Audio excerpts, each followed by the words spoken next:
વડોદરામાં એલએનટી પાસે નિર્માણધીન construction site પર ખાડામાં યુવક ખાબક્યો. ફાયર બ્રિગેડના જવાનો દ્વારા રેસ્ક્યુ કરી સારવાર અર્થે ખસેડાયો. વડોદરા શહેરમાં ચાલી રહેલી કન્સ્ટ્રક્શન સાઇટ પર સુરક્ષાના અભાવે અકસ્માતોના બનાવો સામે આવી રહ્યા છે. ત્યારે કારેલીબાગ વિસ્તારમાં એલએનટી પાસે નિર્માણધીન કન્સ્ટ્રક્શન સાઇટ પર મોડી રાત્રિએ એક 18 વર્ષીય યુવક ખાડામાં પડી જતા લોકટોળા એકત્ર થયા હતા. ફાયર બ્રિગેડના જવાનોએ સ્થળ પર પહોંચી યુવકનું રેસ્ક્યુ કરી 108 મારફતે સારવાર માટે ખસેડ્યો હતો. વડોદરા શહેરમાં કન્સ્ટ્રક્શન સાઇટ પર કોન્ટ્રાક્ટરોની બેદરકારીને કારણે શ્રમજીવીઓના જીવ જોખમમાં મુકાઈ રહ્યા છે. શહેરમાં સાઇટ પર કામ કરતા અનેક શ્રમજીવીઓએ જીવ ગુમાવ્યા છે. છતાં પણ આવા કોન્ટ્રાક્ટરો વિરુદ્ધ આજ દિન સુધી કોઈ યોગ્ય કાર્યવાહી કરવામાં આવી નથી, જેના કારણે અકસ્માતનો સિલસિલો યથાવત જોવા મળી રહ્યો છે. ત્યારે ગત મોડી રાત્રિએ પણ વધુ એક અકસ્માતની ઘટના બની હતી.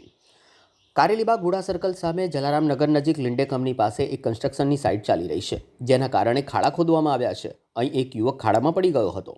બુમરાણ થતાં લોકો એકત્ર થઈ ગયા હતા અને બનાવની જાણ કરવામાં આવતા તાત્કાલિક ફાયર બ્રિગેડના જવાનો સ્થળ પર આવી પહોંચ્યા હતા, જ્યારે સ્થાનિક પોલીસ પણ સ્થળ પર દોડી આવી હતી.